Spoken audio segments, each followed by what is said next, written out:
Hello? Hello and welcome. We're really closing in on the quest point cape.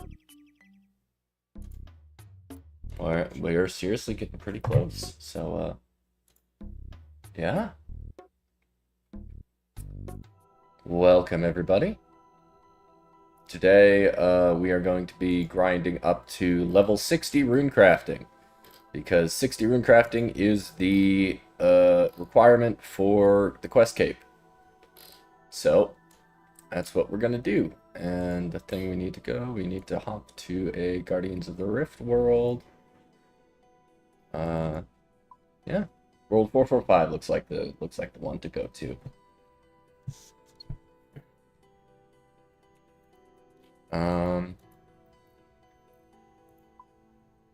Let's throw on our gear here. Let's throw on the Graceful. Grab out the pickaxe, and then also the Varrock armor.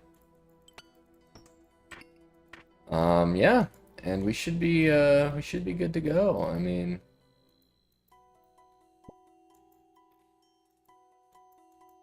this first round is going to be kind of loosey-goosey because, you know, I came in late and hey, are people still waiting? Oh, I got here just in time. The rift just became active. Hell yeah. Okay. Yeah, Guardians of the Rift is going to be really, really good. We got our Colossal Pouch. We, last night, unlocked lunar spells so that we can do NPC contact and repair the pouch from here. So hell yeah, we're doing great. We are good to just camp here for as long as we can. The only thing, that might be a problem is I could run out of Cosmic Runes.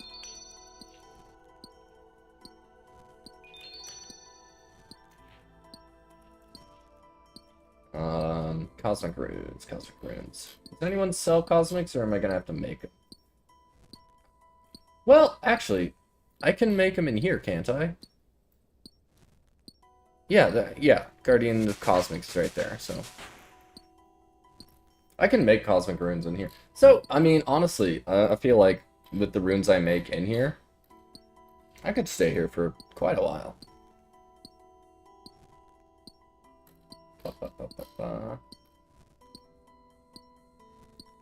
And I have the level for it too, so that'll be fine. But yeah, 155 out of 170 quests, and the quests that I'm coming up on right about now are, they're not hard. They're fairly short. I mean, I did Swan Song this morning, and that took like 30 minutes. So I'm really not worried about, the quest grind. I mean, there's some stuff that's going to be annoying, like the Gluff fight is always annoying at Monkey Madness 2. Gluff fight's annoying. Vorkath is actually a fun fight, so is Phil. Vorkath is always a fun fight, so is Galvek. Galvek's fun. So I actually am looking forward to those.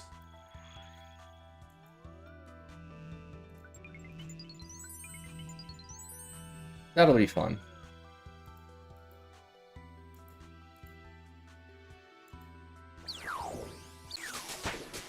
And right there, 47 rune crafting. Hell yeah.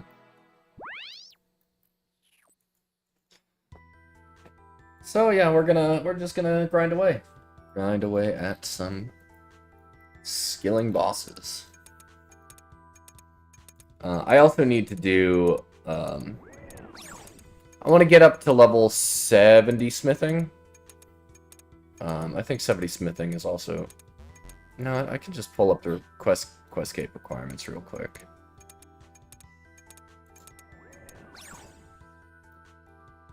Nope.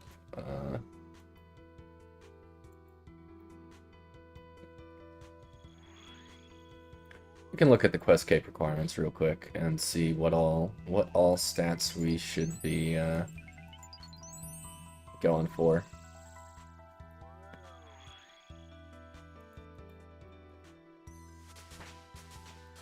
No, we want to deposit the runes, not run across the entire map.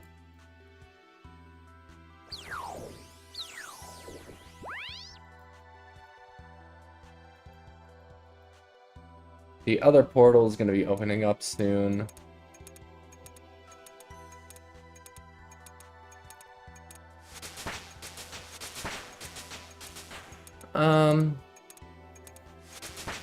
Yeah, I'm definitely not timing this right. Can I get one more run in before the Can I make law runes? Do I have a level for law runes? No, 54. Okay. Do some more earth runes. And perfect. Okay, yeah. It's gonna take me a minute to like remember the timing on Guardians of the Rift because it is important to hit these portals here. Maybe if I just I can make it. I can make it. 3, 2, 1. Oh, just in time. Okay, perfect.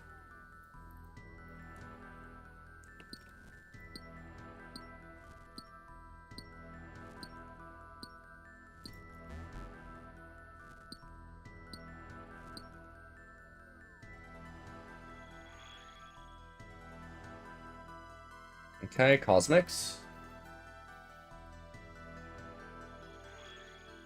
Cosmics are a good one to make, because I'm going to be using them. Astrals also. I don't know, do I have the level for Astrals?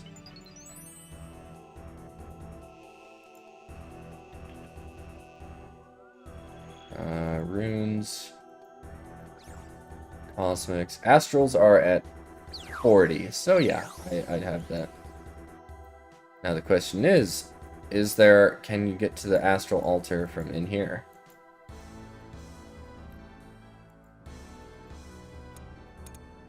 Cosmic, Air, Mind, Body, Chaos, Death, Law, Blood, Fire, Nature, Earth, Water. No, you can't do Astrals from in here. But that's okay. I can just go to Baba Yaga and buy more. I have like 361. That's a lot of casts of that's a lot of casts of NPC contact. So that should hold me over for quite a while when repairing the Colossal Pouch. I'm so happy I got the spoon the Colossal Pouch. It's so nice. I feel like Guardians of the Rift is just gonna be nice to me this whole time.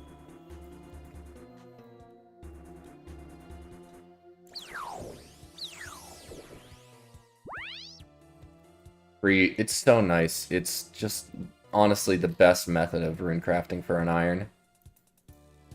Absolutely no requirements for like grinding out like Dale or Pure Essence or anything like that. I'm sure once I start doing PVM, that's going to give me, like, Pure Essence drops. Maybe I'll start doing, like, normal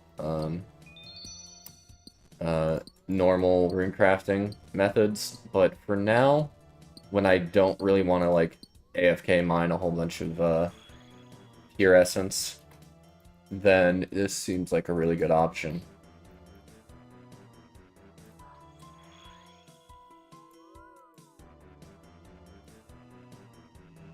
Because you get XP here from crafting the runes. You get XP from powering up the Guardian. And then you get XP. You just get XP from like everything you do in this minigame. It's so nice. And it's free. And it's free runes. It's just a little bit of time investment. And then... yeah. Okay, so I picked up like 130 shards, I think. The final blow, let the scar be no more. And then you get a huge boost of XP right at the end there.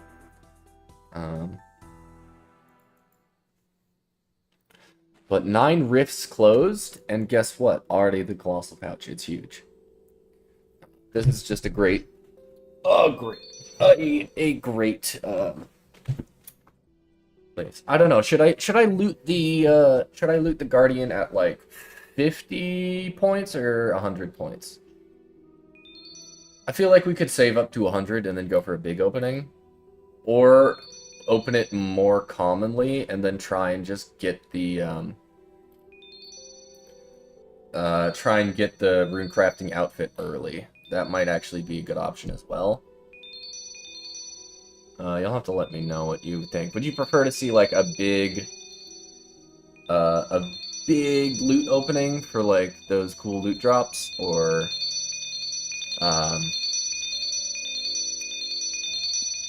opening it more commonly to just get the rewards that I think I need? Because like if I got the Abyssal Lantern right now, what's my fire making? Fire making 63. This is a nice part to check. So add this file. What's the best bonus I could get right now? The best bonus I could get at the moment, I could go for the Blisterwood, but then I'd have to do Sins of the Father, and I don't know if I have the stats for Sins of the Father right now. But I think the best I could either use for a 10% chance to double contribution points, and increase point contribution cap by 10%, which is fairly strong. Or, yeah, I'd probably just go for use.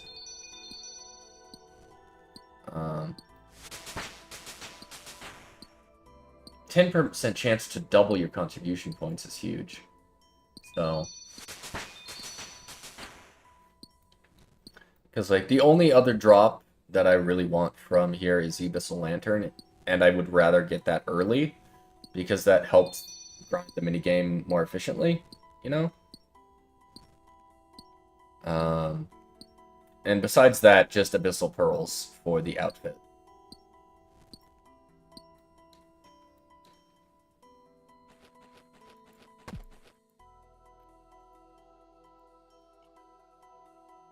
There's so many people here.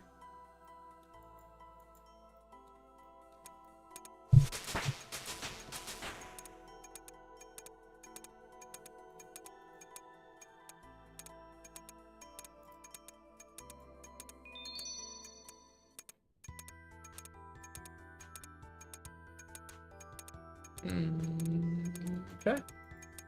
Enter Guardians of Earth.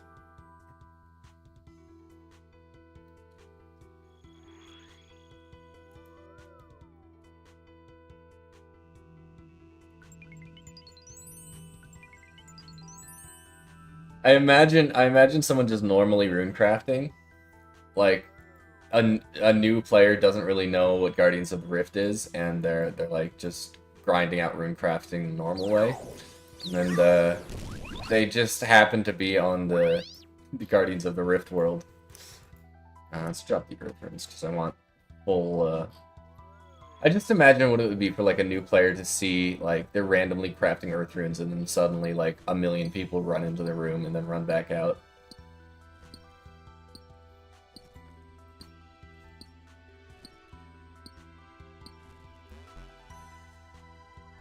But Colossal Pouch. Colossal Pouch is so sick. Air Runes am I going for? Air Runes?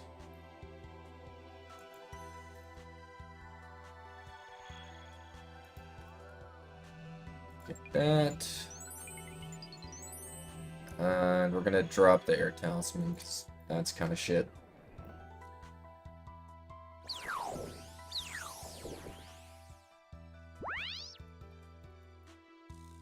Craft some more. Like, honestly, I love this minigame. On the main, it didn't feel great because I had better methods, but this is definitely my best method of rune crafting. And it will be for... I mean, it'll be my best method of rune crafting probably even after, like, level 77. I mean, at 77, you can, like, AFK Blood Runes, which is neat. I mean, AFK Blood Runes are really nice, and it's nice to, like, farm specifically one type of rune. But if I'm just going for XP, then this is the place to be. Because AFK Blood Runes, they're good for, obviously, getting Blood Runes, and they're decent XP, but, like, not super great for XP. They're kind of slow XP. A lot of rune crafting is kind of slow XP, so this is, when's the next portal? When's the next portal? See, I don't want to use, up all my fragments early. Right, see, right there. If I just waited a little bit, that's fine. I'll still save a little bit of fragments. I have to get into the rhythm of it again. I really haven't done too much Guardians of the Rift on the main. Let's go for Chaos, balance out the catalytic points a little bit.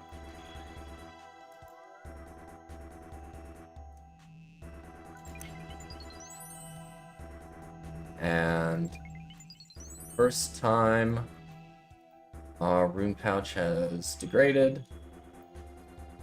So we'll go ahead and hit that. And hit that.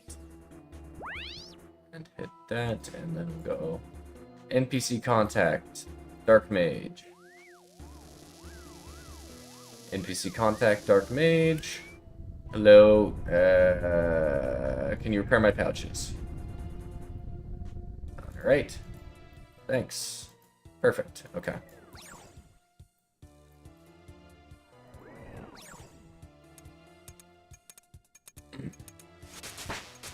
Let me see. When does the Colossal Pouch start holding more runes? Because right now the Colossal Pouch only holds, like, 8, I think 9 extra. But, at level 25, it holds 8 extra. Decays after 40 uses. Found your channel randomly with browsing. Keep up the good work. Oh, thank you. I'm glad you found it. Glad you're enjoying it. And thank you for your kind words. I feel like I've been having a lot of fun streaming more often, and working on the iron especially. I really got kind of burnt out on the main. And so if you look at my channel, you can see that I do like a video every time I get a pet drop. And I haven't uploaded anything on the main in a while. And that's not because, like, I've given up on RuneScape or anything like that, but because I've gone, like, 8,000... I'm trying to get all the Slayer pets, so I'm, like, really focused on that right now.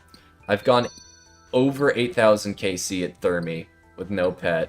And then I also did Araxor. I did a whole bunch of Araxor, destroying the body, like, every time.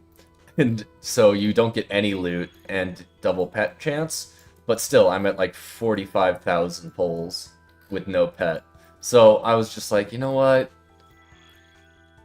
Pets are cool, but you know what would be cooler? Getting a pet on the iron, so that's what I'm working on right now. Not getting a pet, but just getting the iron up and ready to do like raids and stuff. But right now we're just going for 60 rune crafting so that I can get the quest cape. So that's what we're doing today. We got the fire cape yesterday, which was it was nice.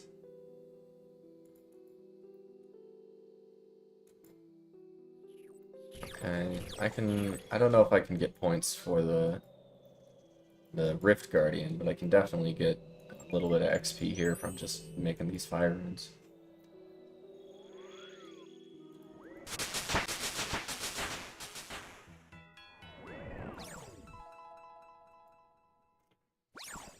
Colossal Pouch at level 50 is where we're going to start seeing a little bit more XP rates, because it goes from capacity of 8 to capacity of 16, and then at 75, which we're not going to get to today.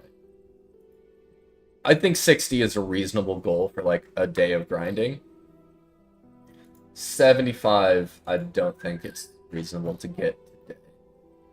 But at 75, capacity goes up to 27. Then at 85, capacity goes up to 40. Um,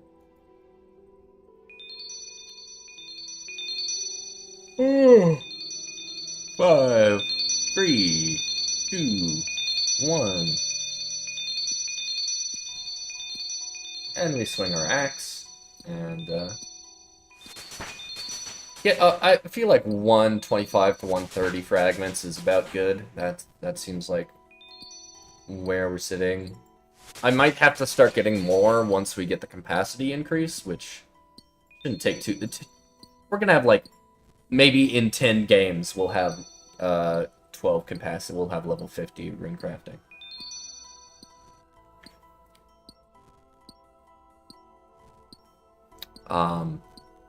And then after rune crafting, here, let me see.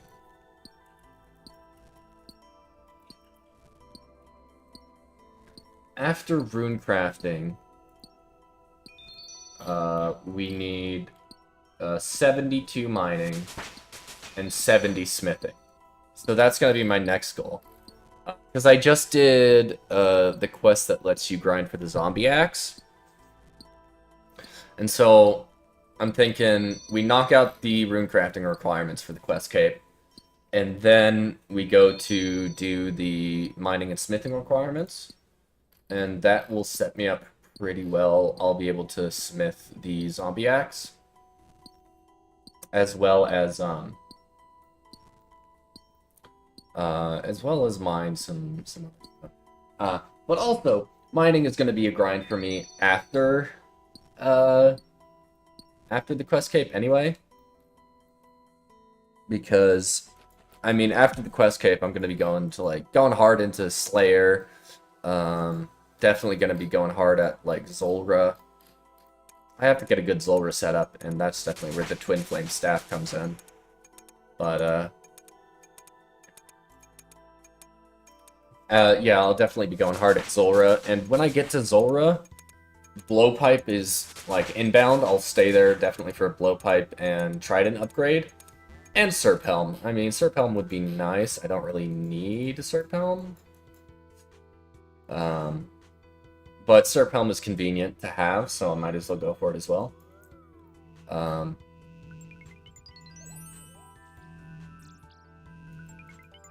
Yeah, but I'm gonna need good darts for the Blowpipe, and that means getting the mining level to make amethyst darts, which is the mining and fletching levels to get amethyst darts, which I think is like 92 mining. What's the level for amethyst?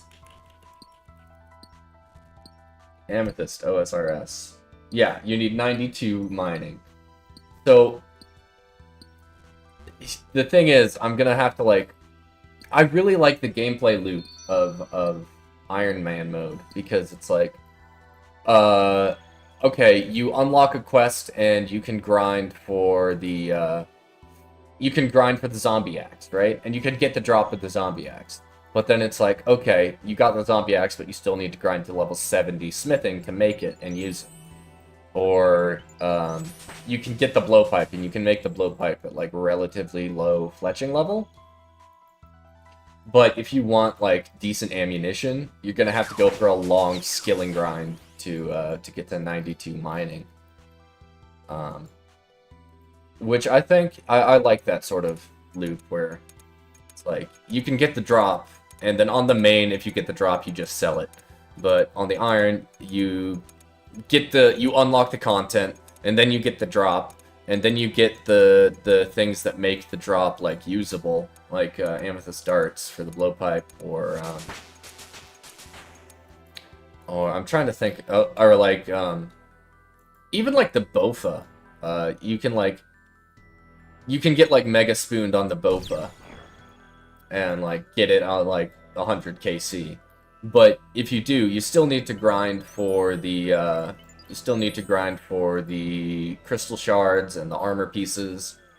I don't know. It seems like a nicer gameplay flow for me than just like grinding stats. Just grinding stats for the sake of having like a max cape.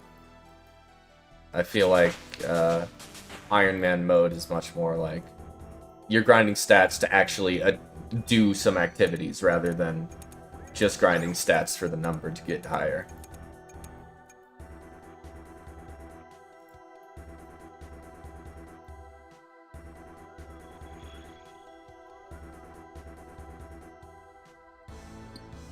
But I will say, once I get amethyst ammunition, I'll be really, actually very happy, because then, if I get, like, I don't know, I mean, the obvious answer is, like, T-bow with amethyst dart, or T-bow with amethyst arrows, because dragon arrows are hard to come by, but, like, even other bows that can fire high-tier ammo would be cool. Like, I don't know, Scorching Bow? Does Scorching Bow use amethyst arrows? Something I'd have to look at, but if I got amethyst arrows and Scorching Bow, I could, like, real easily farm Zami for the ZGS and the Zami Spear. And those are, like, two really strong items. ZGS for chambers, because it's a nice little utility for Mutadiles. And honestly, if I'm doing Wildy content and I bring the ZGS, that might actually help me, like, escape. Like, the thing is, I could bring a +1, or I could bring... I have PK Skull Prevention on, and I have, like, my player attack options turned off at the moment. When I do go for, like, Wildy content, like, if I do have to go in there later, the ZGS would be a nice spec to bring, because I don't really care about PKing people so much as I care about just escaping. And the ZGS is very nice for that.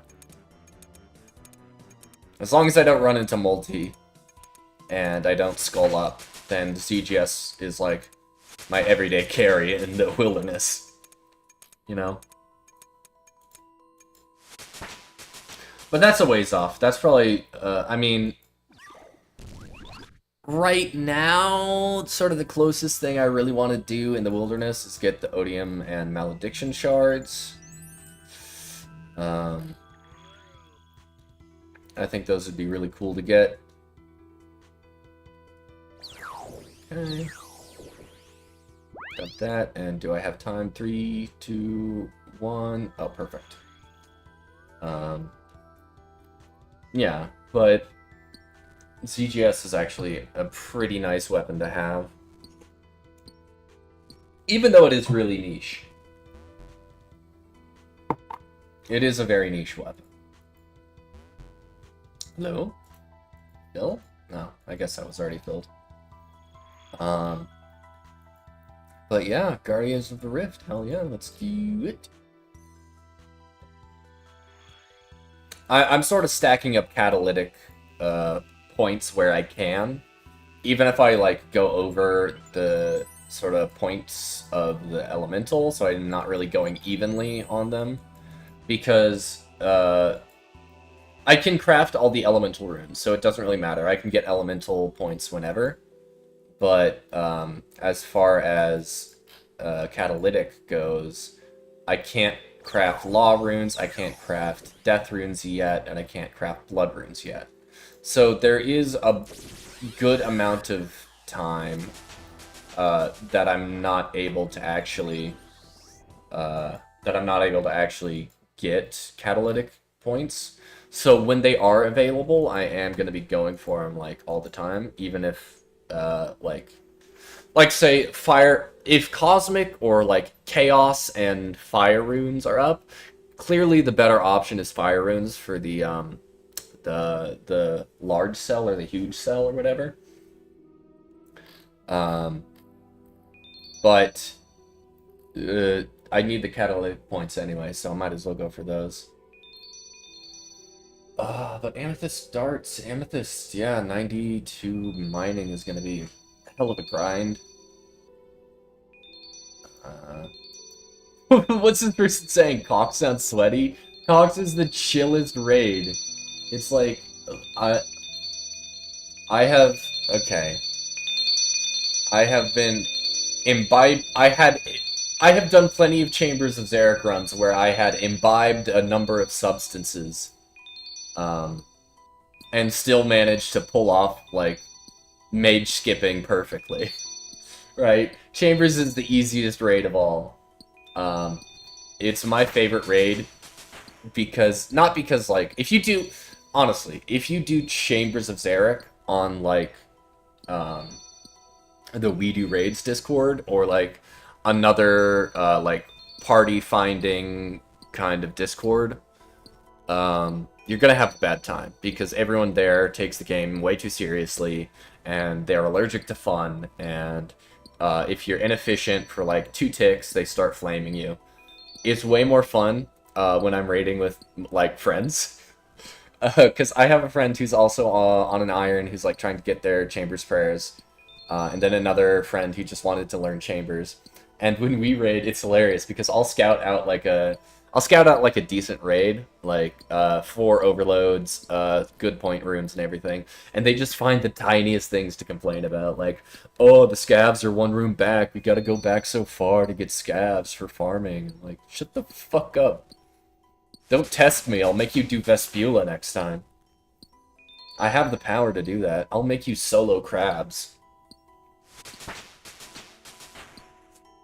But it's all in good fun. It's so much more fun to raid with friends than it is to raid in like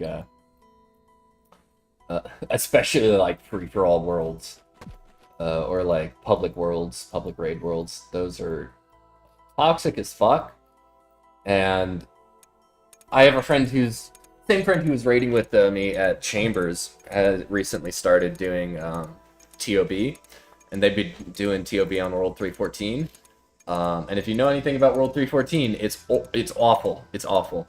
And she was like, yeah, we got all the way to Verzik, and we had like made fun of this guy early on in the raid, and then when we got to Verzik, he completely threw and like PK'd us at Verzik because he was just salty that they were flaming him. So like, he wasted the entire time they were in that raid. He just waited and bided his time until he could just throw the raid at the very end.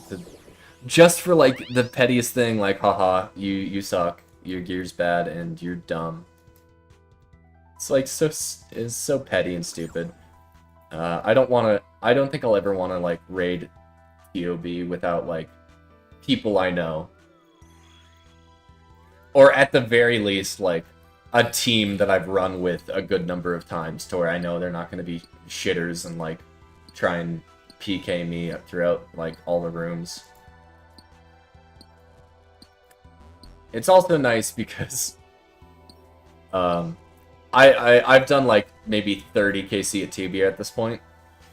Not good at it. By any stretch of the imagination, I'm still bad at that raid. But I don't get, like, flamed by the people who I'm raiding with. And also, they're kind of, like, pushing me to get better. Like, I was like, oh man, I guess I'll just do ranged DPS, because ranged DPS seems like sort of the most straightforward role. And then the person I'm with is like, no, you should try Trio Freeze. And I'm like, what do you mean, Trio Freeze? That's, like, really specific and kind of fiddly, and if you don't get it right, you kind of wipe the raid. And he's like, oh, don't worry about it, it's just Maiden, and if we wipe it Maiden, then, like, who cares, we'll just restart. And I'm like, oh my god. I mean, that's the kind of raid team you want when you're learning a raid, is someone who's like, oh yeah, don't worry about making mistakes. If you make mistakes, we'll just reset until you know, figure it out. And so I feel like that's a way better way to interact and learn raids, and then just like going into like World 314 and everyone's screaming like, we need a South Freezer, we need a South Freezer, we need a South Freezer, and then you're like, I've never South Frozen before, but if I want a team, I need to try it. And then you go in and you suck at South Freezing and you let like crabs through, and then everyone fucking screams at you. It's not a fun experience. It's not. 49 rune crafting, one more level, and then we get +8 +8 slots in the colossal pouch. Ooh. How many runs will that take? Like three more games of Guardians of the Rift and we'll have level 50.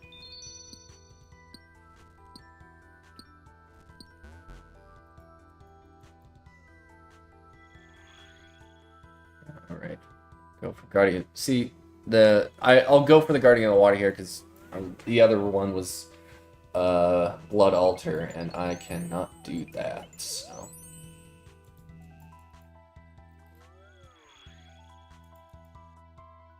Okay, power up. For the cell. And deposit runes. And I'm going to be depositing all, basically as many runes as I can. It's like 3 runes, right?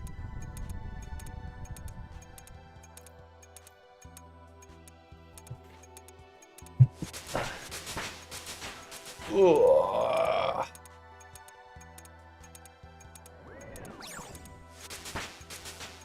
Okay, what's your body or air? I'll go for air just to balance out the points a little bit.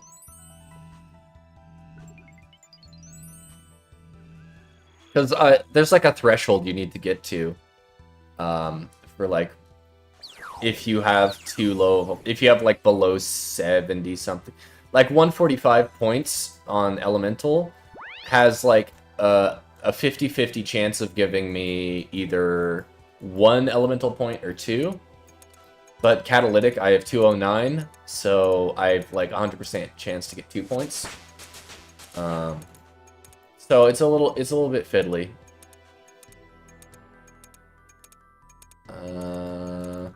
Oh, craft 3 more rune thingies, and then we'll go for chaos. And law. Can't do law, so we'll go for fire. Although, here's the thing about raiding. What I can say is I do recommend we do raids if you're like, if you don't have anyone to teach you raids, like you don't know anyone who can do raids, we do raids Discord. They have mentor services where they do take new players and they'll show you like the basics and basic gear setups. Ah, damn it. Okay, I was slow on that, but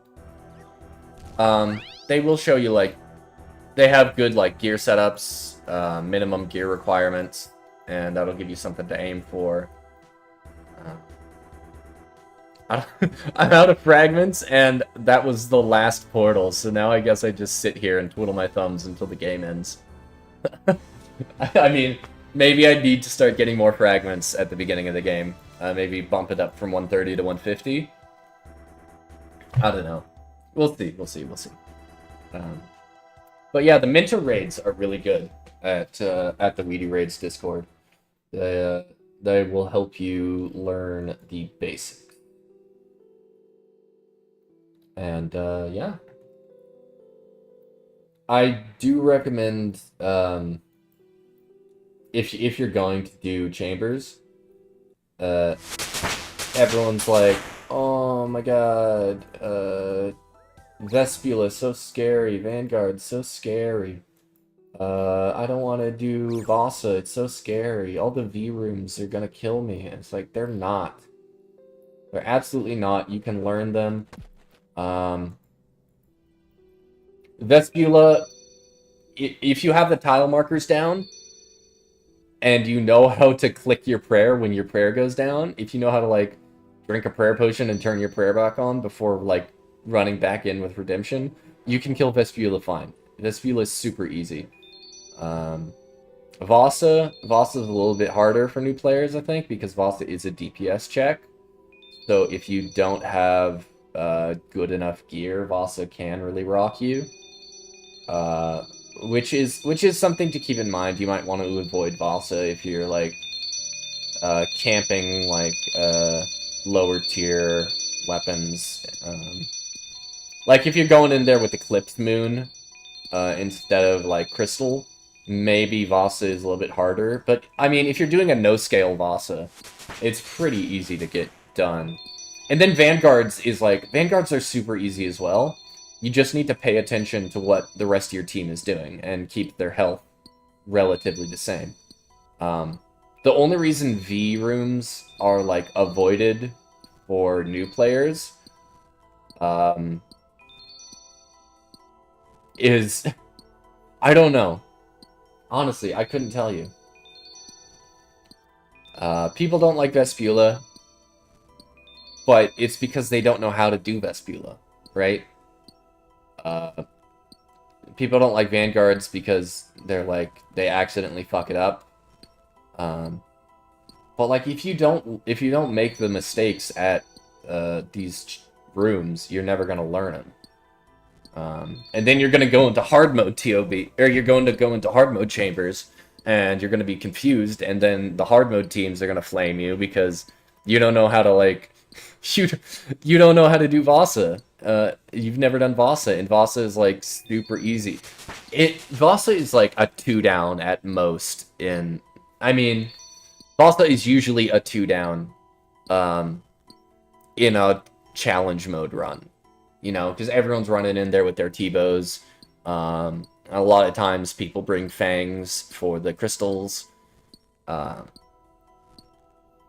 But if you put off learning the V rooms until you get to challenge modes, you're just gonna have a worse time, because then you're going to be going into challenge modes with the scaled up stats and the harder rooms and everything. So yeah, I definitely would not be afraid to at least give the V rooms a try. Familiarize yourself a little bit with them, just so that like you're not running in blind when you do see them. And that's another thing I don't like about the We Do Raids Discord, is like if you don't have Mutadiles Tecton for your combat rooms, they're like, We Do Raids, it's like you can only have a 5-room raid. You can only have Tecton and Mutadiles, and you can only have like Tightrope, or if you have Ice Demon, people will flame you. If you have like I'm trying to think what else. They want high point rooms, and the same rooms every time. And I'm like, if you just want the same consistent layout every single time you're doing a raid, just do challenge mode chambers. Like, it's that simple. You get more points anyway. You don't have to fiddle around with the scaling of the raid. You can just do a normal challenge mode, and you get plenty of points that way. The rooms are always the same. It's always consistent. It's like, man, I hate We Do Raids Discord. Not because it's a bad Discord, just because I've spent a lot of time on it, and I'm annoyed with it. After like 300 KC at Chambers, it started to wear on me. After 400 KC, I was like, yeah, I gotta stop doing this. And then the rest of my KC after like 500, I've just been doing with friends, because I can't be bothered to deal with We Do Raids anymore.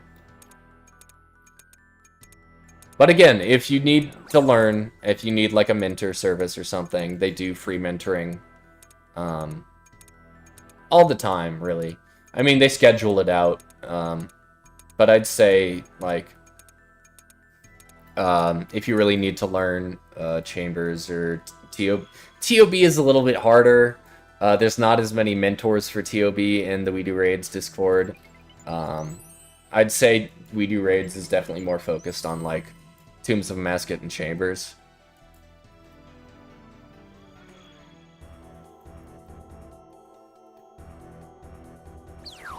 Which is unfortunate, because TOB is a really fun raid.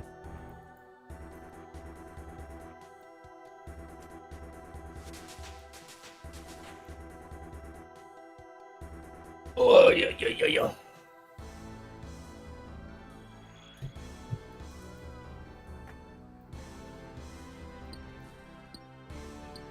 But, I'm excited for the, I am excited for the Delve boss to come out. I will be trying the Delve boss on the main, see what it's like, you know. Or, you know, get a little bit of practice in, just to see what it's like. But I want to just grind it out on the iron. I don't want to. I'll try it out on the main, but I'm not going to grind it out on the main.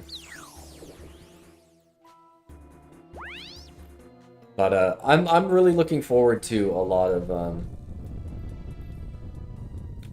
the bossing grinds. There's some, like, annoying stuff I need to get done early before I go into bossing, like the Ranger Boots grind. Ranger Boots grind is gonna be... I mean, probably after Quest Cape I'll go for Ranger Boots. And then also maybe after Quest Cape I go for the Wilderness Wards. Those are, like, the big ones I want to get, honestly, that are, like, technically bossing in the Wildy, but Wildy bossing, that's, like... I have a lot more experience with, like, the actual Wildy bosses than, like, the Wildy mini-bosses. And especially, I hate Scorpia. Scorpia is a really bad boss. It's just got, like, simple and kind of annoying mechanics, and you're really deep in multi, and you just get bodied, absolutely bodied, if someone jumps in there. Because they... What they do at Scorpia is, you'll be in there, you'll be killing Scorpia for however long you're there. Someone hops down there, and they like, scare you out of the, They scare you out of the dungeon. And then there's, like, 3 guys waiting outside just to jump your ass.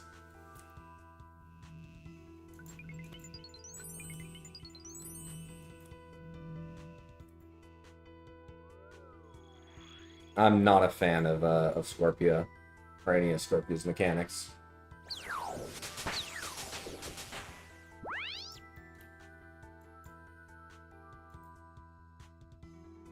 Let's see, 3,000 XP left. Probably 2 more games, and then I'll get the upgrade to the Colossal Pouch.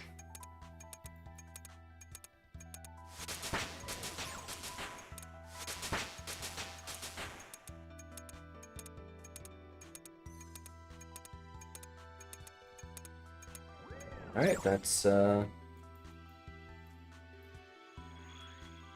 do this one, and then we'll probably walk away from here with 3 catalytic points.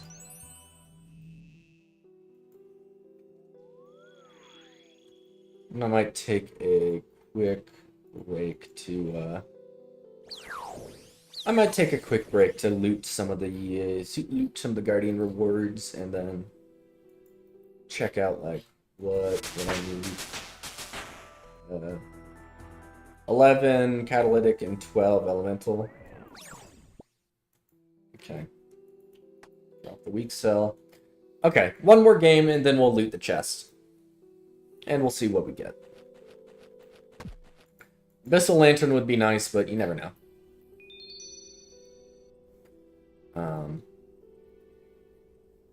But yeah, Quest Cape is looking pretty... I mean, okay, the hardest requirement for me for Quest Cape is going to be construction. Like, everything else is, like, relatively easy to grind out. And has, like, either a mini game or an iron-friendly method.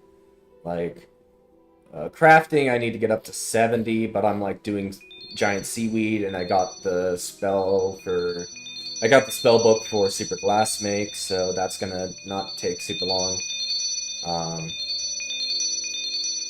Farming, and farming is not going to take long either. I'm doing my birdhouses, getting a lot of tree runs in. Speaking of, I should be doing my seaweed and tree runs and all that. We can check that after this. I can send a tree run and a farm run and everything after this.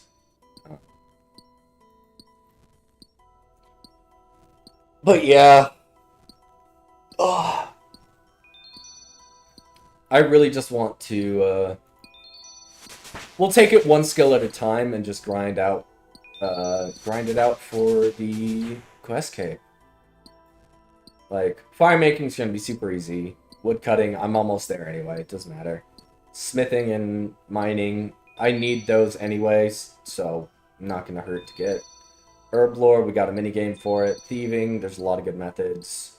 Crafting, we already have a decent method. Fletching, there's a minigame coming out soon. Slayer, we only need 4 levels, and it's not going to take that long, so Slayer's fine. Runecrafting, we're doing that now, and then everything else I already have the stats for. It's just construction, which is going to give me a bit of a hard time. So, I'll have to... I have a bunch of mahogany logs from Kingdom of Miscellanea. So maybe mahogany logs. I have like teaks and mahoganies exactly for the construction purpose, but I'm still gonna have to make a bunch of money and then do a bunch of plank making and then do a bunch of you know, actual construction. That's the thing that's like bothering me at the moment. It's like, for my crafting grind, I'm also getting farming XP from farming the seaweed. For the farming grind, I'm also getting hunter XP from doing the birdhouses. You know? But for construction, it feels just like, get the logs from Miscellanea, and then you go to the sawmill, and you don't get any XP for going to the sawmill. And then you're allowed to go and do construction training.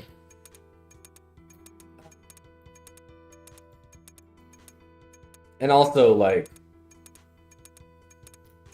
Oh, really? They opened a thing? Okay, maybe I'm fast enough. We have 14 seconds. I don't think we're gonna make it. I should really get some timers or something to let me know when those things are gonna pop up. Yeah, didn't make it. But yeah, construction's gonna be an annoying grind. But the nice thing is, once I do have 70 construction, I'll be able to pimp out the house a little bit, make it nice, get some teleports in there. And also for crafting, you know, I only need to go to 70, but I'm definitely going to 75 and getting the stew boost for the glories. That just seems like the best option. Because I could also go to, like... I could get, like, Amulet of the Damned, but Amulet of the Damned is degradable, and you have to do Shades of Morton to get it. So I'm like, I'd rather grind out crafting for the permanent upgrade of the glory than, like, grind out Morton for the degradable, unrepairable. That's the important part, is you can't repair the Amulet of the Damned. So glory is just the better option. I thought about grinding out the Amulet of the Damned for the fight caves, but, like, I really overprepped for the fight caves. I did way too much prep for the fight caves. I was like, oh man, I need full Carol's, I need the Carol's crossbow, I need like 80 range, and it's like, no, you can you can get the fight caves done way lower level than what I went at, than where I went at it with. So, yeah. But how's everyone doing? You working on any grinds? You doing anything fun in game? Excited for Varlamore Part 3? I mean, I am definitely looking forward to a lot of stuff in Varlamore Part 3, even though, like, I'm not necessarily going to be able to get, oh hell yeah, 50 rune crafting. Okay, that means we get more space in the rune pouch, the colossal pouch. Which we could try out right about now. But I'm very excited for some of the... A lot of the content is, like, really cool, and I'm looking forward to it, even though I'm not going to be able to, you know, interact with it for the first, for a long time.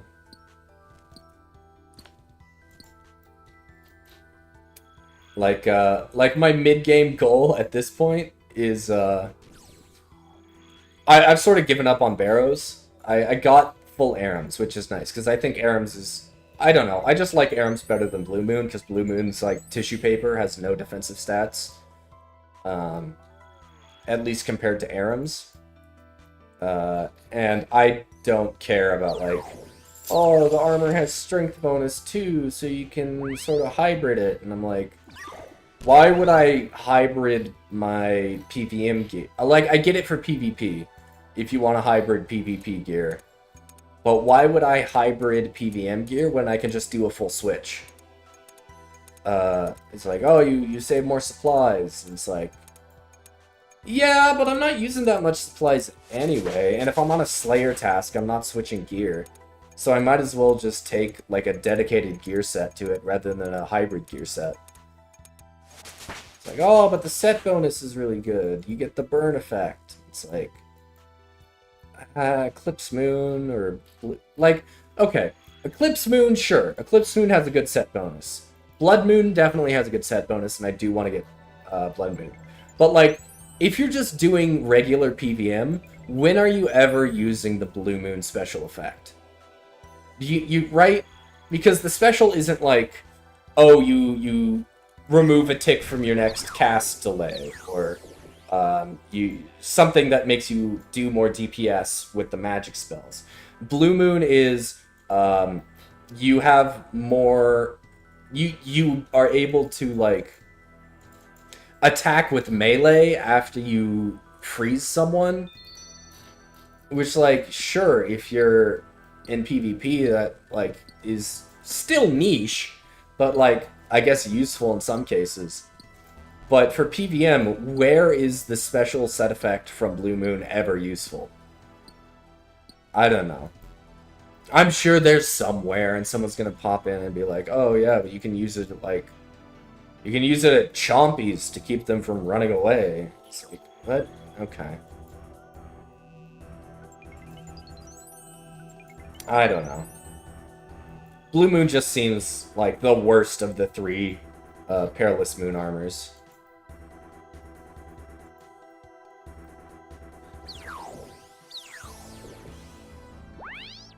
Alright. What's our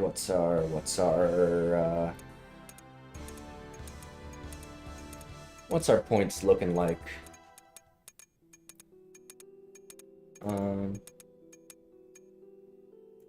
Rift is closed, and give me my XP. Final blow, let the scar be no more. Okay. We got 14 total pulls. So let's search the reward guardian. No, I said I might have, like, might want to save up the pulls for something. But you know what I'm saying?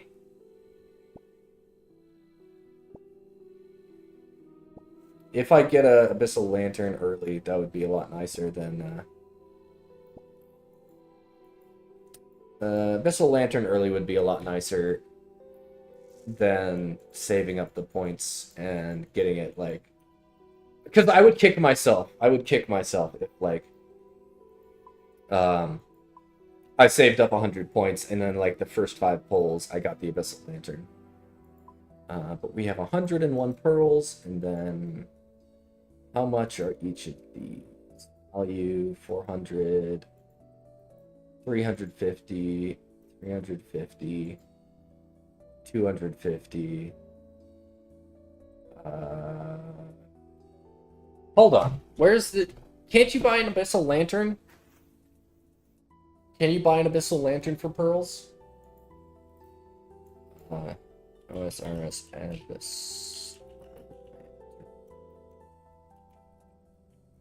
Abyssal Lantern. The shield slot reward guide can purchase from Apprentice Felix via dialogue for 150k. Or 1,500 pearls. Okay. So, yeah, that's gonna take a bit. So here's the decision. What was the quest I was gonna do? Is it Devious Minds? Minds, I think. Yeah, Devious Minds was the next quest I was gonna do. So I got 50 rune crafting for that. So I might go ahead and do that in a bit, but I still need 65 smithing. But like right now, I'm just gonna do a birdhouse and seaweed run. Get more barley seeds and then get the Dixite pendant, and then mahogany planks. No, not teaks. Mahoganies. Okay.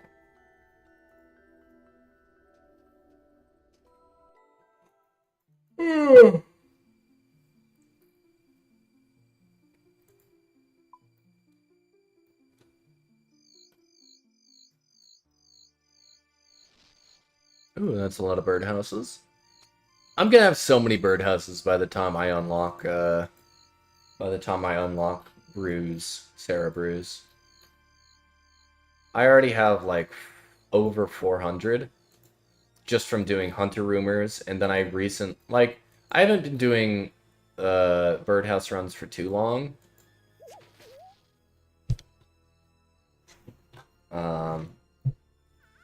I haven't been doing birdhouse runs for super long, but they do give a lot of birdhouses too, bird's nest too.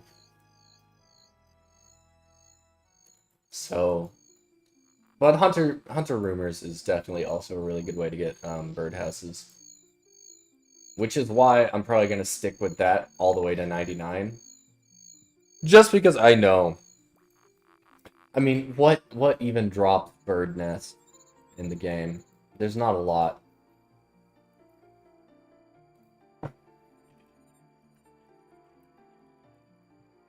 I'd rather just like get Hunter XP and then get the birdhouses that way than like sit my ass down at Giant Mole for 1000 KC just to make some more brews, which I guess I will eventually have to start doing like late game after I get maxed Hunter or whatever, and I'm like, you know what, I already got the max Hunter level, I don't need to do that anymore, and I can just like Darok bomb the because I have full Daroks, so I can just go Darok bomb the mole if I need birdhouses or bird's nest.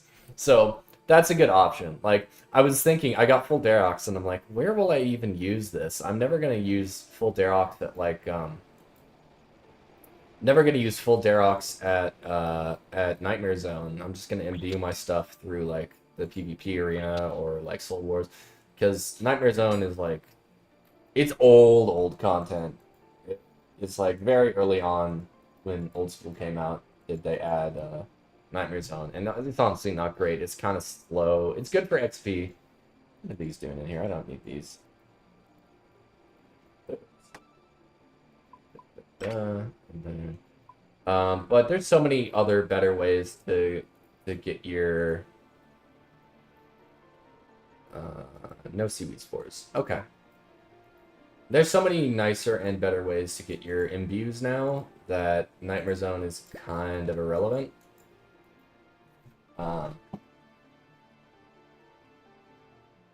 Yeah. Little bit, like, unnecessary to do Nightmare Zone now.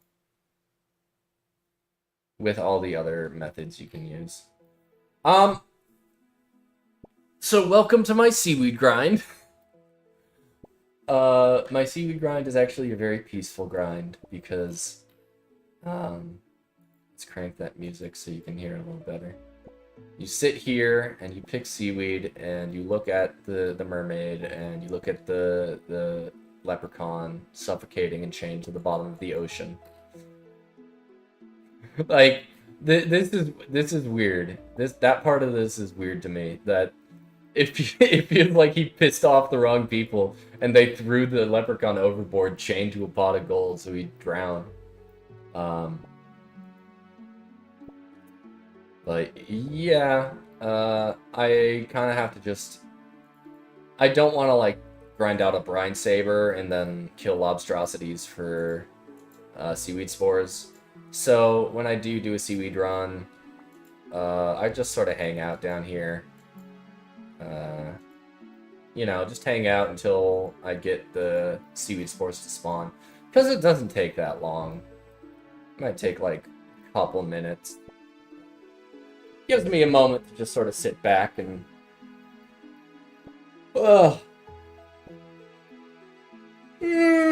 sit back and relax a little bit. And wait for the seaweed spores to appear. And also, we've been making some ultra compost. Ultra compost is, like, really good for how easy it is to get.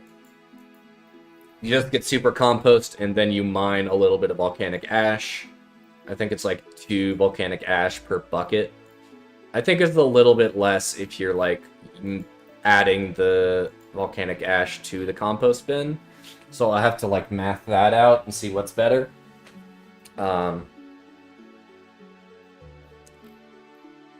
But, you know, just hanging out, waiting for a seaweed spore to spawn, so. How's everyone doing? You know, we got nothing going on, we're just sort of chilling.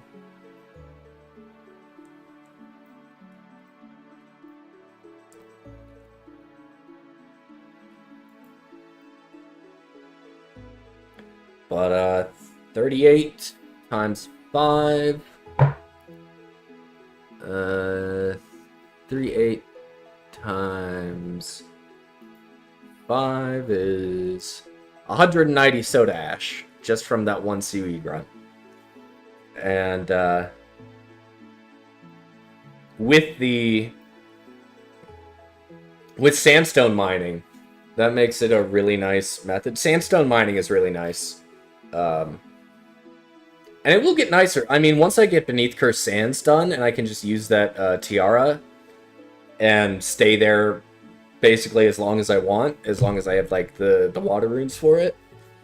Yeah, I can grind. I can just, like, farm seaweed every time I remember to do it, and then by the time I really need to bust into, like, the crafting grind, I can just sit there at the sandstone mine and just get, like, a couple thousand sandstone at a time.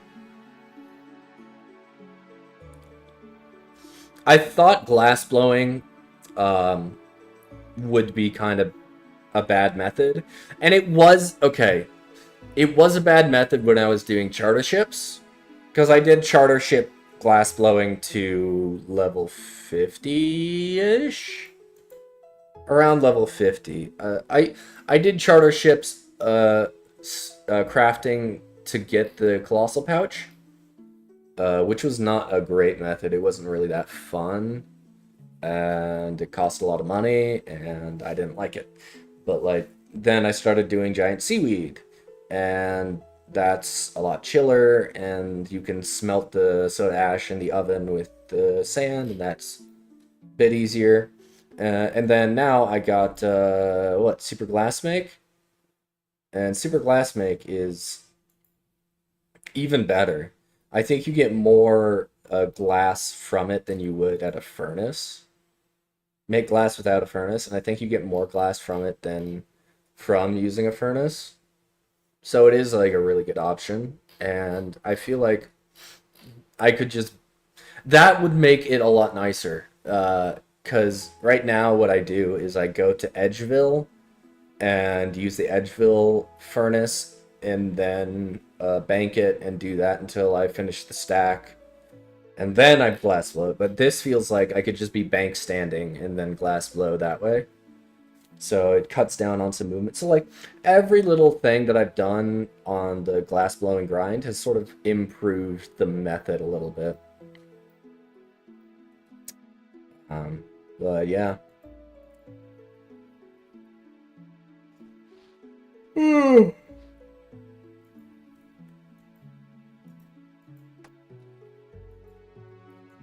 But there's nothing much to do.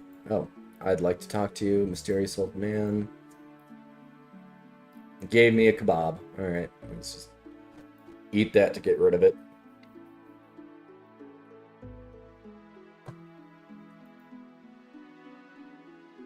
And again, we're just waiting for a seaweed spore to spawn.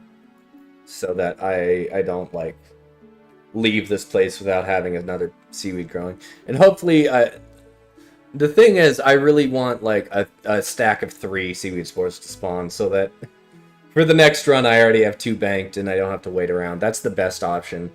But if I do get a single seaweed spore, that'll be fine, because then I can just plant it right there.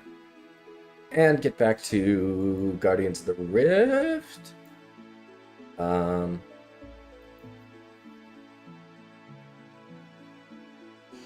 No, I was gonna, I know, I was going to, do Miscellanea. Oh, there we go. Seaweed Spore.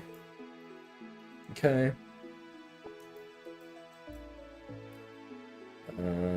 Ultra Compost. Ooh, another one. Okay. That's actually really nice. Let's do that. And already been treated with Ultra Compost. Okay. And then we'll grab this on the way out. And the next run we'll have 2 Seaweed Spores ready to go.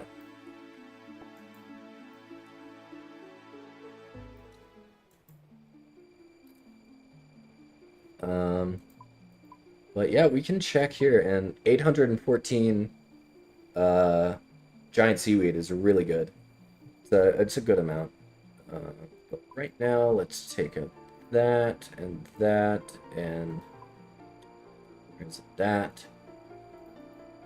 And let's get our favor up at Miscellanea and also collect the resources. I know it's like fun to collect like a gigantic stack of resources from there, but like I give it like a few days, like 2 or 3 days before in between picking it up, because I like to keep the favor up, and also I go through the rewards pretty quickly, especially the mahogany logs.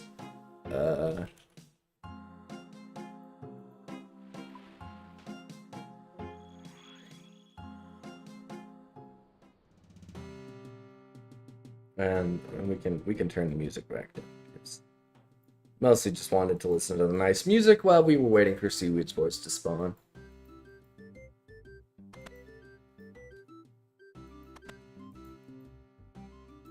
Open the large door. Climb up. Through. Collect. Collect resources. Check resources. Okay. Collect. Collect resources. 70. Okay. Ampentoe, 3 Ranars, Hairlanders, Irits. Okay. Not too much, but an amount. We're doing fine. And then what's my favor at? 98%? Yeah, let's go rake a patch and then get back to Guardians of the Rift.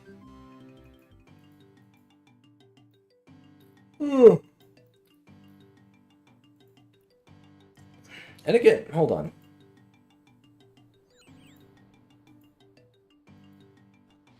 What runes am I about to be able to craft?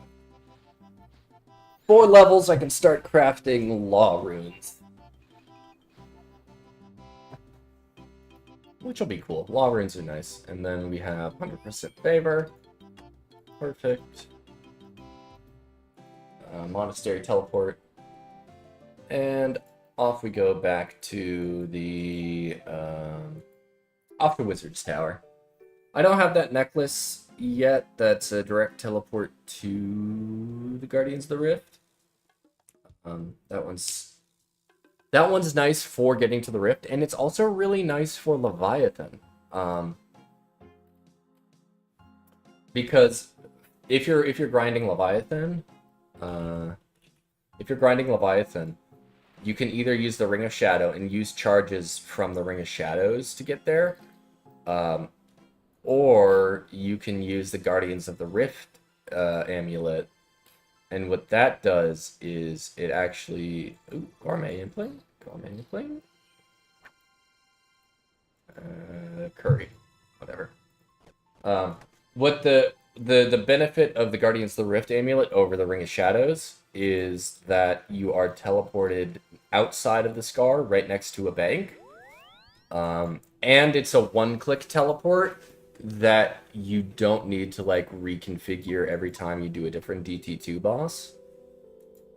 Which makes it a little bit more convenient to use.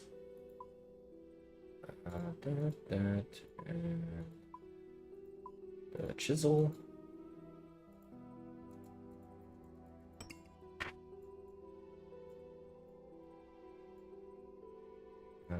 Anything else? Oh yeah, I need the Varrock Armor 2. Yeah, I mean that seems like it. I could do shooting stars for. Let's peek in there. 80%. Yeah, we'll wait for the next round to start.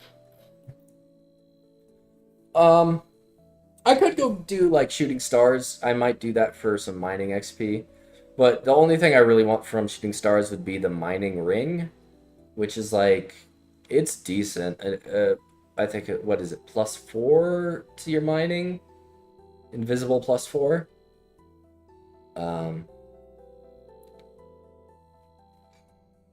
So I don't know. But I could go for that, like, maybe I'll go for that off stream here after a bit.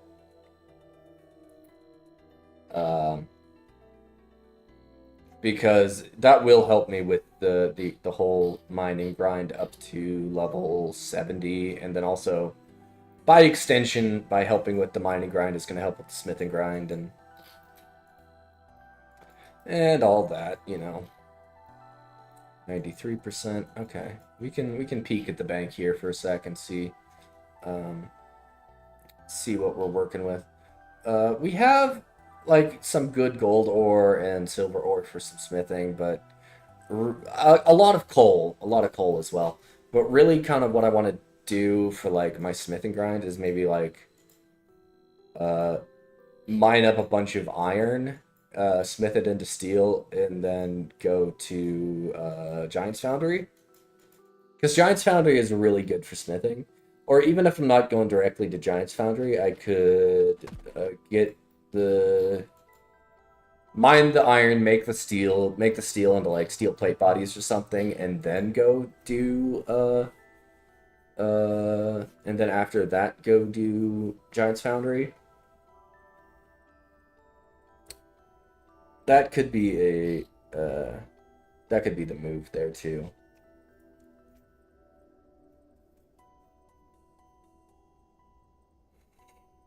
Ooh.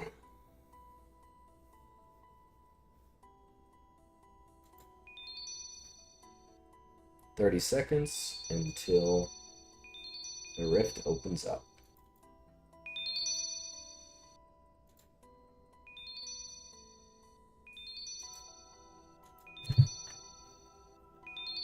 5, 3, 2, 1, and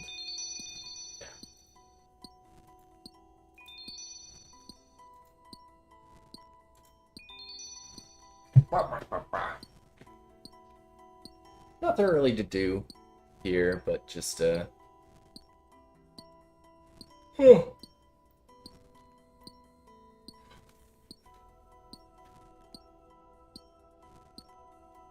God, public chat here is just here. I'm gonna make the chat blow up. Here, what do you think of the current situation? What do you think of the current situation? That's all I need to say. And 3, 2, 1, go crazy, public chat. Nobody cares. Hell yeah.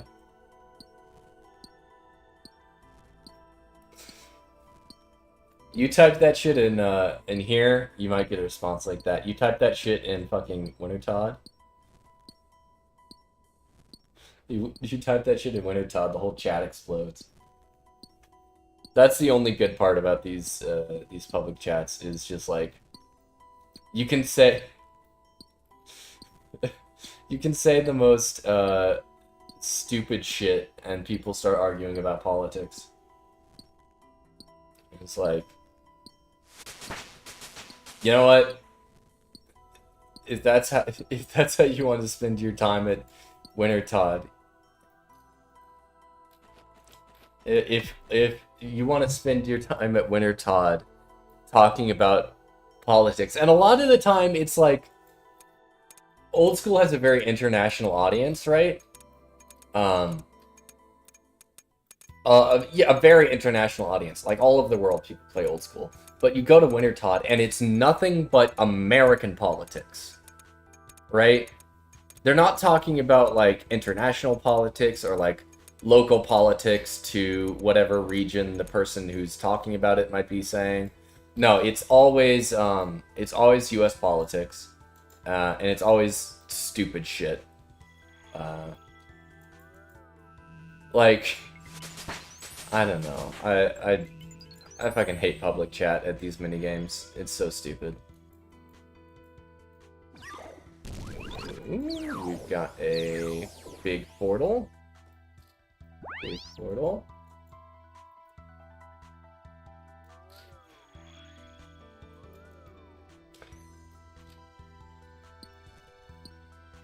Okay. Next time I go to Winter Todd, if I'm streaming, I'll do a little experiment. I asked some people on Discord to do this as well. But the experiment is, and you can try this at home, just like Bill Nye told you. This is a little science experiment. You can try it home. Just go to Winter Todd and type in the most innocuous, like, nothing burger statement you can think of. Turn off your chat for 5 minutes and come back and see what they're talking about. 9 out of 10 times, it's gonna be talking about U.S. politics. It's like, it's inevitable. It's so stupid.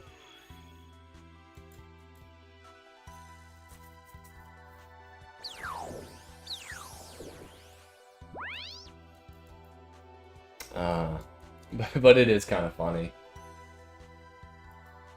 Alright.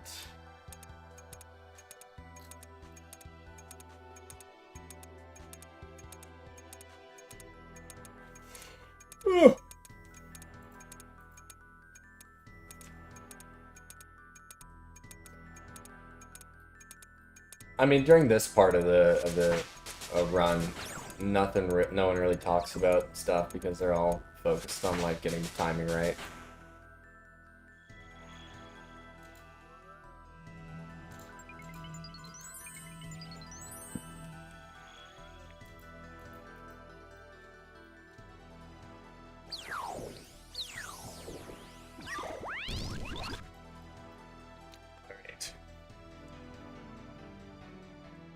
And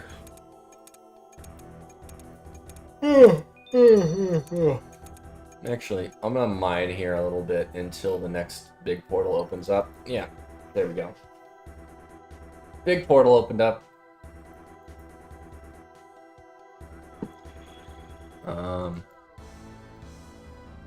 I think I don't know. Smithing is gonna be a hard one to grind out. Um, 70 smithing and mining. Well, I can go a little bit higher on mining. I don't care if I like over level mining over my smithing level, because I need 92 mining anyway. So if I do over level a little bit, I won't be that upset. And then there's nothing really I need like super high smithing for. Like I can check here.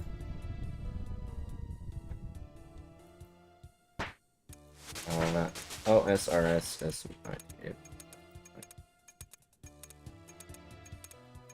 What's the highest smithing requirement that I need? Highest smithing requirement for...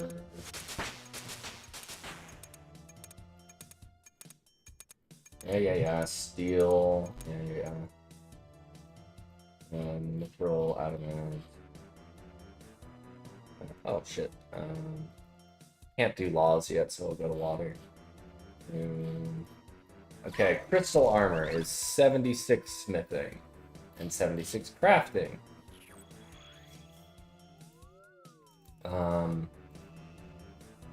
So all the crystal armor and weapons are 76. But for some reason, when you start trying to make... Okay, and then enhanced crystal weapons, enhanced crystal key, and then eternal teleport seed are 82 smithing. And then you got the Bofa and the Blade of Seldor in 82 smithing. So those are some pretty high requirements. Highest level quest requirement for smithing is 70. Okay, let's go into here and then we'll NPC contact. Yeah, we'll NPC contact in here. The Dark Mage.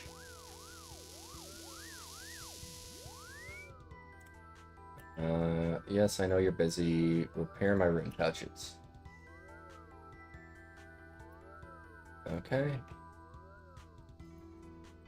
And then I can mine this. And this will probably be my last little bit of points, I guess.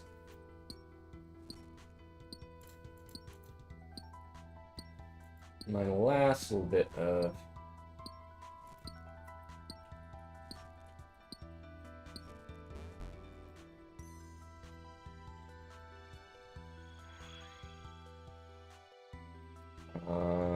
Can I do anything else? We can do mind runes. And hopefully mind runes if we're fast enough. If we're fast enough. Boop, boop, boop. Okay.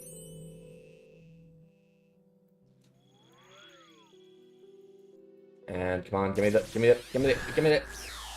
Oh, damn it. 3 points and 2 points there, unfortunate. I was a little slow. And a little bit distracted because I was looking something up, but...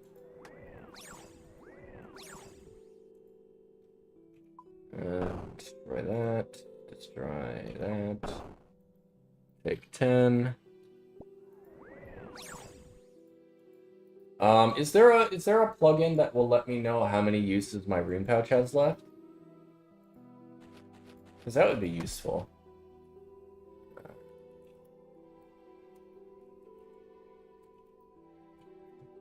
Rune crafting utilities. I think I already have that.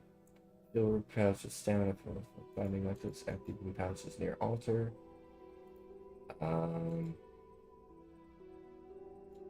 Let me know. Is there a plugin that'll let me know? Rune crafting lat. Rune pouch loadout. Pouch time to degrade. Shows how much essence you can put into your pouches. 320. Okay. Okay, that's what I was looking for. So that way, if I end a game and I have really low amount of builds left, I can just NPC contact and repair it, so I don't have to do that in the middle of a game.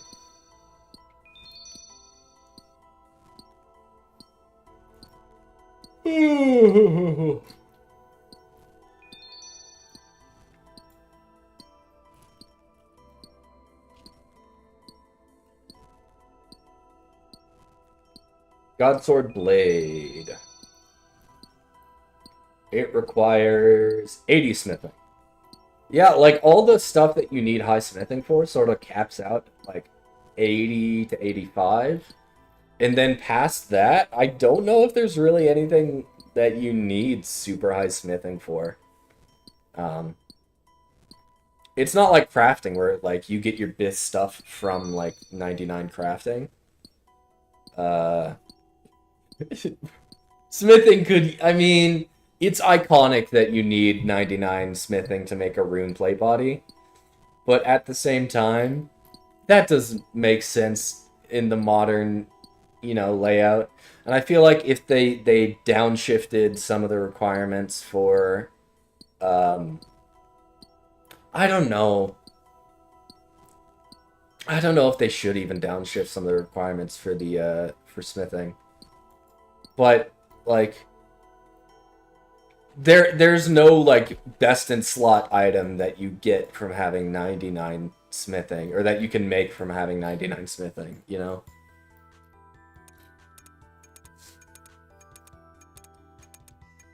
Ugh.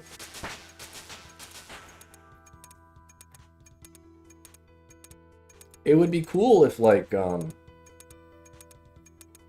I know like Missouri and Torva you need to use like smithing to make those as well.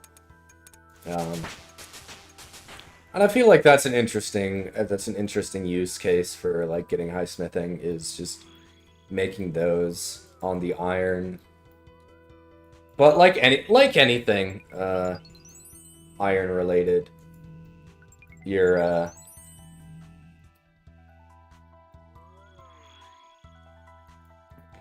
oh fuck, what was I forgot what I was gonna say. Okay, 51 rune crafting, thank you. I'm gonna drop that and go into here. Yeah. Well, like, here, let's see. Rune crafting. What's the highest level rune you can make? Oh, Wrath runes at 95. Oh, why are Wrath runes good? Because they're friggin' the best rune on the standard spellbook that you can get. Wrath runes are huge. What do you get from 99 crafting? Oh, well, you get the Amulet of Torture. It's friggin' awesome, and everyone wants one. And everyone who gets a Zenyte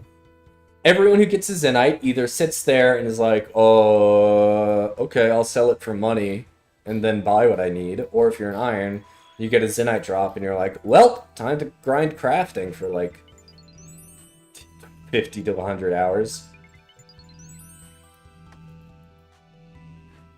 That's why I'm like excited for Vorkath a little bit, because Vorkath, I feel like if I grind Vorkath out for long enough, like I'll definitely be doing Vorkath with like Blowpipe / Void.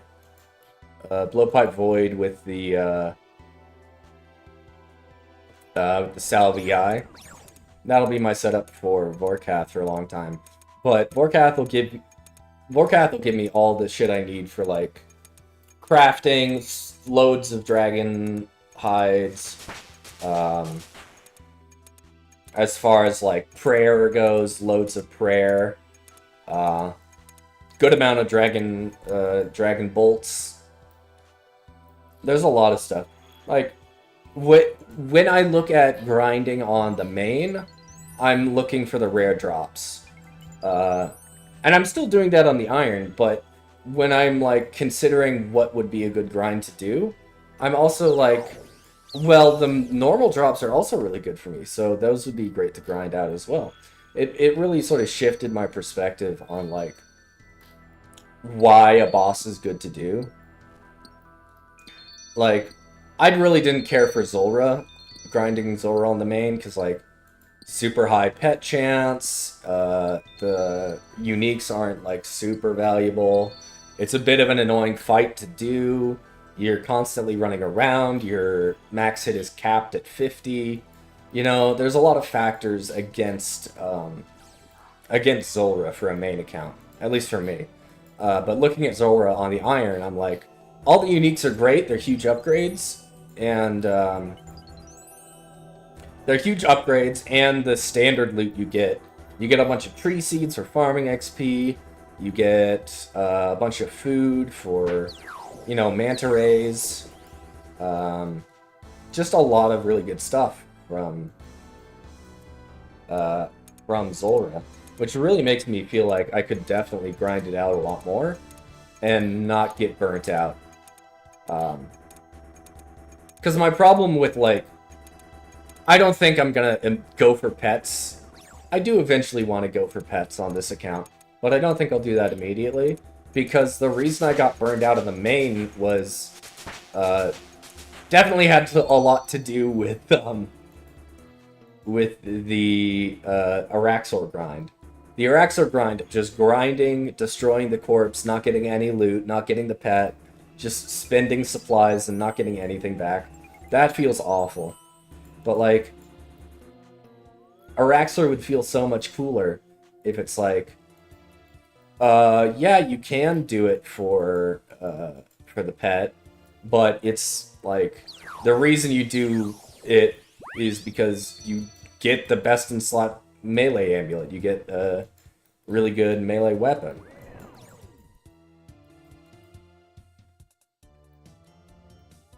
And I feel like I really want to rush Slayer. I mean, I want to get raids ready so that I can, like, do raids with the friends and the Discord and everything when they're online.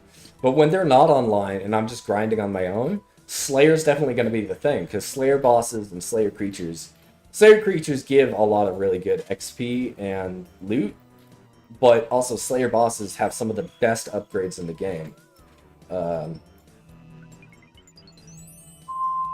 I think I'm not sure how this thing is working.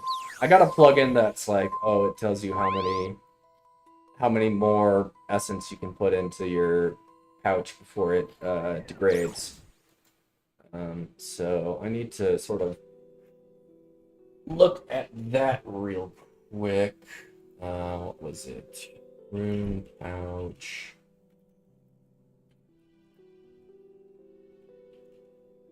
Rune pouch. Rune pouch.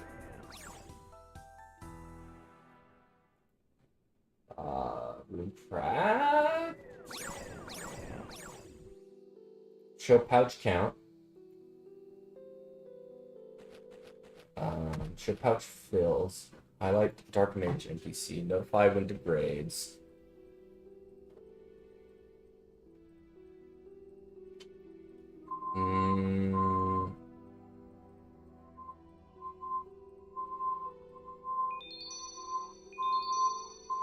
Track utilities? No.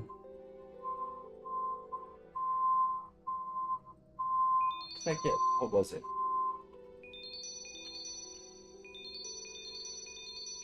It was Rune Pouch Timer to degrade. Shows how much essence you can put into your pouches before it degrades. Okay,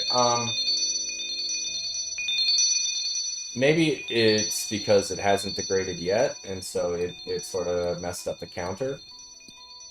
I'll leave it on, and then when the pouch does degrade, then maybe the counter gets reset, and maybe then it'll start working.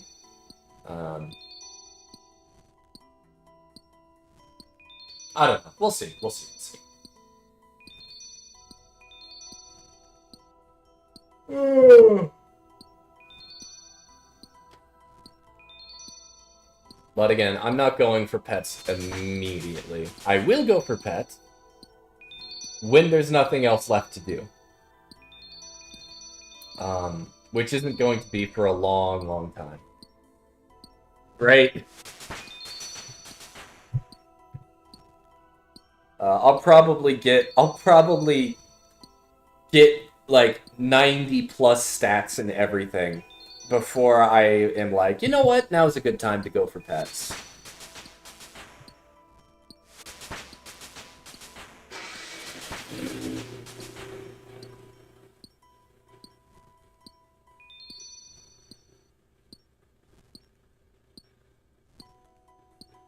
Oh.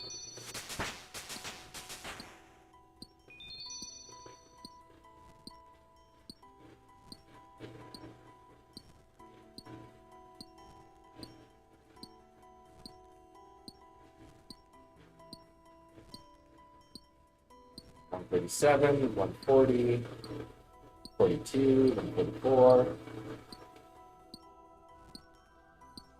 39, 151. Okay. 151 more Pokemon to see. The Pikachu masters my destiny. There are 151 original Pokemon. Except there's more than that.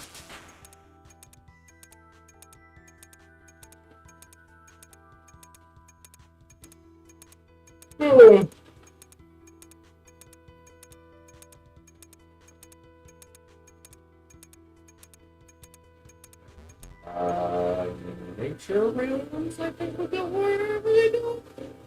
I don't know. Nature runes probably, yeah.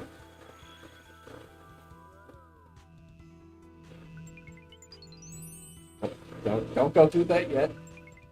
Almost messed that up there. Put that there. So we could have done that. Put this here.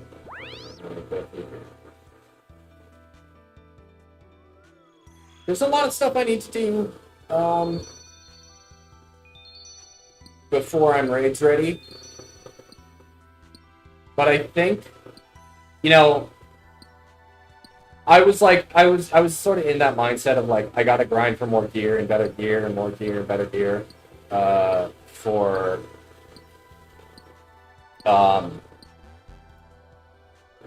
like before the fire cape, because I was like, I can get the fire cape done whenever I want, but I would like to have some nice gear for it to make it like nice and chill. And so I ended up doing way too much barrows. More barrows than I probably should have done, and honestly, barrows isn't that great anymore. I'm glad I got the full Darok set, because that means there's a couple of combat achievements that you need the full Darok set to complete. Well, you don't need them to complete the combat achievement, but like there's a combat achievement where you have to kill the Hydra without letting your health get above 10 HP, and that's the perfect combat achievement to just Darok bomb the shit out of Hydra. That's a really fun run to do. So I'm glad that I got that, and it's also good for Giant Hole. I'm glad I got full Arams, because that's also kind of a nice one to get. But definitely want to finish up as many quests as I can, grind up. Because like the quest bosses are not super difficult. I mean, the one I think I'm gonna have the hardest time with is like maybe the Desert Treasure bosses. But I've done so many of the Desert Treasure bosses, it's not going to be that hard. I think Leviathan might be the hardest one for me to complete, because my range setup is probably the weakest one that I have right now. But again, the quest bosses in DT2, at least, yeah, the quest versions are a little bit weaker. So that makes it a little bit more chill. to a little bit more chill to complete those. So I'm not really worried that much about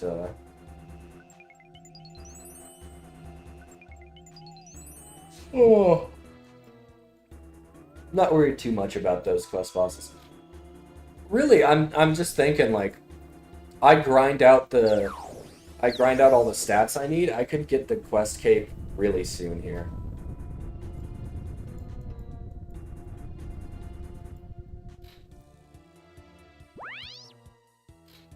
Let's see. I have a feeling that they're gonna open up the portal again soon, so I'm just gonna hang out here.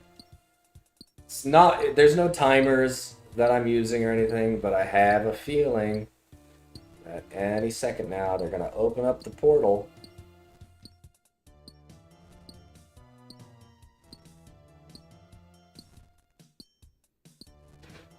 Or not, and I've just wasted a whole bunch of time. Yeah, I'm stupid. Okay. Okay.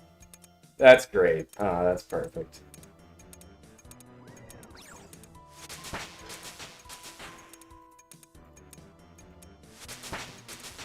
And then I can just go to... Which one is the fire again? Fire is this one.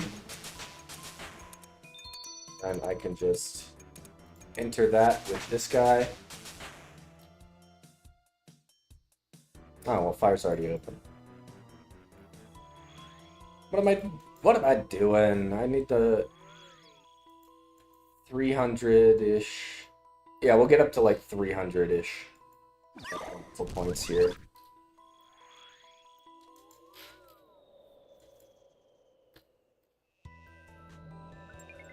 Ooh. Okay. A lot of fire runes, overcharged cell, okay, let's quickly go here. We'll hold on to the overcharged cell for now. And if I'm fast about this, then I can maybe get 4 elemental points this round. We'll see. We'll see if we make it.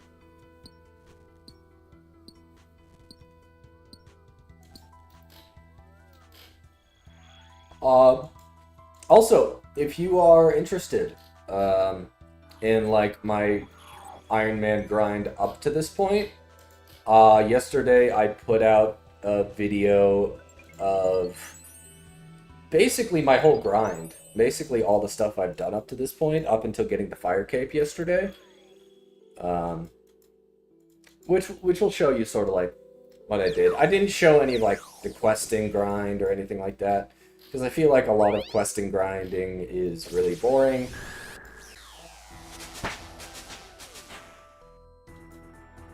Yeah, a lot of questing grinds are kind of boring, especially the early ones. And especially if I'm using Quest Helper, then there's really no point in like streaming that, because it takes me like 10 to 30 minutes per quest, and then I got so many quests up. Like the first like month of this account was just grinding quests. And it paid off. I mean, it really helped with the stats. And recently I did, just this morning, yesterday I did Knight's Training Ground for Piety and Chivalry, which have been really nice. Chivalry will be really good for Chivalry, and Piety will be really good for Moon's Apparel when I start grinding that. And I also did Hopesphere's Will. Hopesphere's Will, okay? Let me tell you about Hopesphere's Will. You gotta go into a fight of a guy, like, the first 4 are fine. You just, like, tank their hits, pray against one of their attack styles, and nuke them down with your kicks. However, the third guy that you need to, or the 5th guy you need to kill in Hopster's Will, you need to do it all completely naked. No combat equipment whatsoever. You can bring food and potions, but no combat gear. And so it took me like 6 attempts of just going in there, hitting him down to like 10 to 20% HP, and then just noodling on the last 10% of his health, and then like running out of food and dying. And I'm like, every time I was in there, I was like, I don't have anything valuable on me, and if I die, I don't lose anything. So I'm literally going to stay and punch the shit out of him until I die, just in case I get that lucky last shot to kill him. And like a couple times, I think at least once, I got him down to like 2% health, and he just nuked me, and I died right there. So it took me 6 attempts of just punching this guy in the face to kill him. But hey, I got a free prayer level out of it, which was nice. Ooh.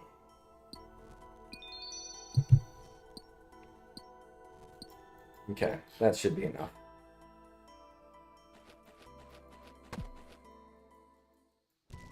That was an annoying quest, but thinking of like, here, I can go down the quest list here and be like, oh, that's good. Neathcur Sands, not bad. Curse of Barad, not bad. Dresden Treasure 2 is going to be a long one, but not horrible. Devious Mines is the one I'm going to be working on next.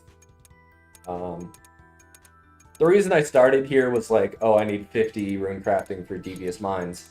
But then I looked at it a little bit more, and I'm like, well, I need 60 rune crafting for...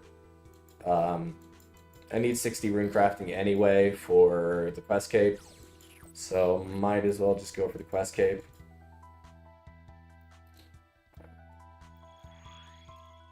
I'm gonna go grab some more catalytic here.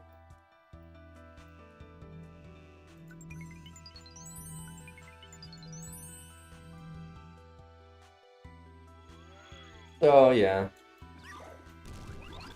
And I think I am actually going to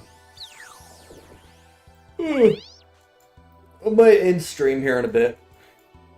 Go make myself some lunch to eat. I gotta do some more laundry, and then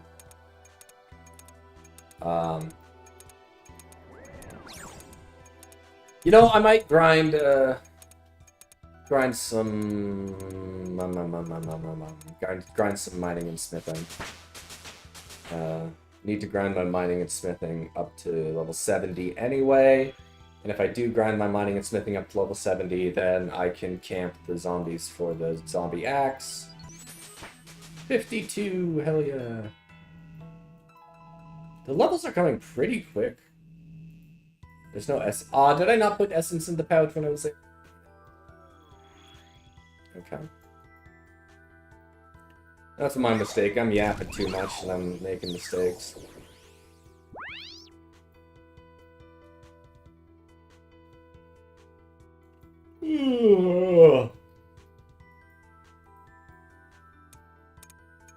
But, yeah, meh. What is the requirements for Devious Mines? Is it just 65 smithing? Because if it's 65 smithing, that's really not bad. Might be able to just buff that out at, might be able to bust out, that at, Giant's Foundry. Takes me a little bit to get my brain working.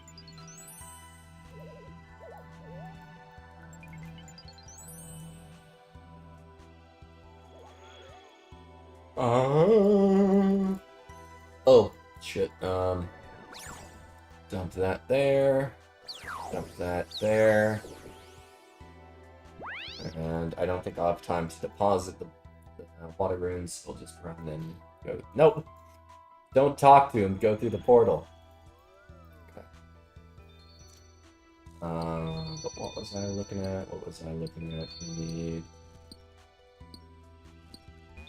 Devious Mines. That's the one we're looking for.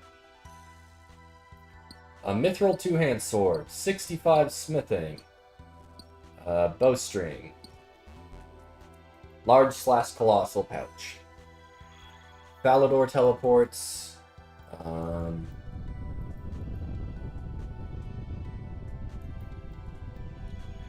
Falador teleports. Amulet of Glory. Lumberyard. I have some Lumberyard teleports in the bank, but not enough to like consistently do plank making runs.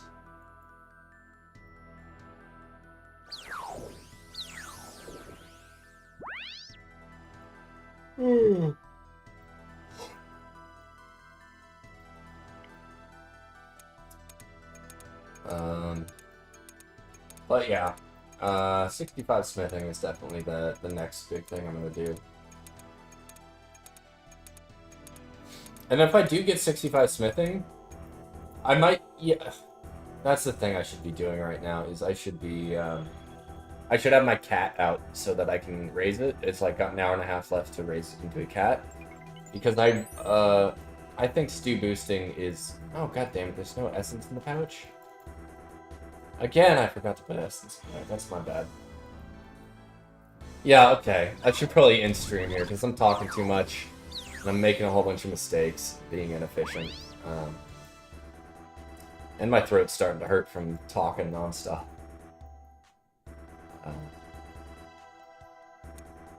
Oop, whoa, whoa, whoa. Into the big portal.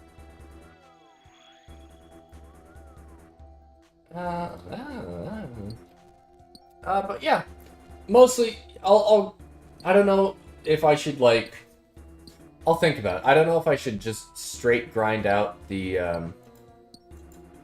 stats I need for the quest cape, or just do the bare minimum requirements for the next quest in line, so that the rewards actually help boost me to the next quest. And shifted. We can do Guardian of Maya.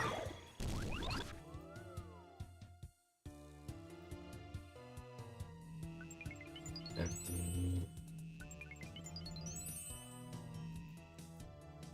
Because, like, no quest reward is ever going to really get me another magic level ever again. Right? I spent too much time at Barrows for magic XP from quests to really mean anything. But I'm glad I did it, because magic is a good skill to have. Okay, you know what? I'm gonna call it a stream there. Off stream, I gotta do more seaweed and birdhouse runs, yeah. What the hell? Damn it, Mushroom Meadow North, I didn't put seeds in it. But let's grab some rewards from the Guardian. Abyssal Pearls, hell yeah. Cosmic. Fire Talisman. Cosmic. Nature.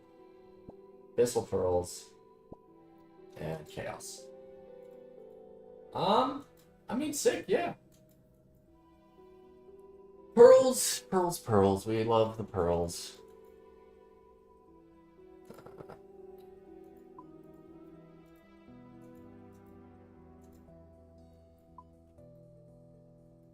Okay.